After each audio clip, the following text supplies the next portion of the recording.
నిన్ననే మేమందరం గౌరవ శాసనసభ్యులందరం కూడా అందుబాటులో ఉన్న వాళ్ళందరం కన్నెపల్లి పంప్ హౌస్ కాడికి పోయినాం. కాళేశ్వరం ప్రాజెక్టు ఎక్కడనైతే ఇవాళ మేడిగడ్డ బ్యారేజ్ ఉన్నదో అవతల 10 కిలోమీటర్ల ఇవతలకి కన్నెపల్లి పంప్ హౌస్ ఉన్నది.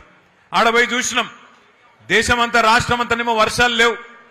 మొత్తం 33 జిల్లాలలో 26 జిల్లాలలో వర్షాభావ పరిస్థితులు ఉన్నాయి. వర్షం తక్కువ పడ్డది. రైతు మొగులు దిక్కు చూస్తున్నాడు. కానీ అక్కడ పోతే 1,00,000 క్యూసెక్కుల నీళ్లు కిందికి పోతున్నాయి.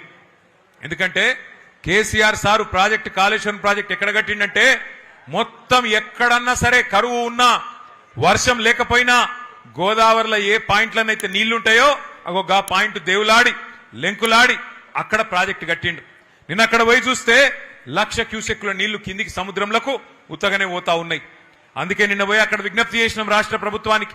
అయ్యా ముఖ్యమంత్రి గారు, నీకు మా మీద కోపం ఉంటే కేసులు పెట్టుకో, నీకు మా మీద కోపం ఉంటే ఏమన్నా చేసుకో, కానీ మా మీద కోపం రైతుల మీద తీయకు. ఇగో పంపు దగ్గర కన్నెపల్లి పంపు దగ్గర 1,00,000 క్యూసెక్కులు కిందికి పోతున్నాయి. ఆడ నువ్వు చేయాల్సిందల్లా 2 పంపులు చాలు చేస్తే చాలు, మొత్తం రాష్ట్రం అంతా సుభిక్షంగా అవుతుంది కాళేశ్వరం ప్రాజెక్టు వల్ల. దయచేసి ఆ పని చెయ్యు అంటే చేస్తలేడు. ఎందుకంటే ఆయనకు తెలుసు, ముఖ్యమంత్రి గారికి ఆయనకు తెలుసు, నీళ్ళు ఇచ్చినావు అనుకో యూరియా ఇయ్యాలి. మరి యూరియా ఇస్తే పంట వండుతుంది.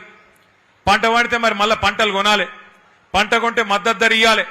మద్దతు ధరిస్తే మళ్ళా బోనస్ ఇయ్యాలి. ఇక సప్పుడేక ఈ లొల్లెంత ఎందుకు, నీళ్లు ఇవ్వకపోతే ఏ లొల్లి లేదన్నట్టు ఇవాళ నీళ్లు ఉండి కూడా పంటలను ఎండబెడుతున్నాడు, రైతులను ఇవాళ తొక్కుతున్నాడు ఈ రాష్ట్ర ముఖ్యమంత్రి రేవంత్ రెడ్డి.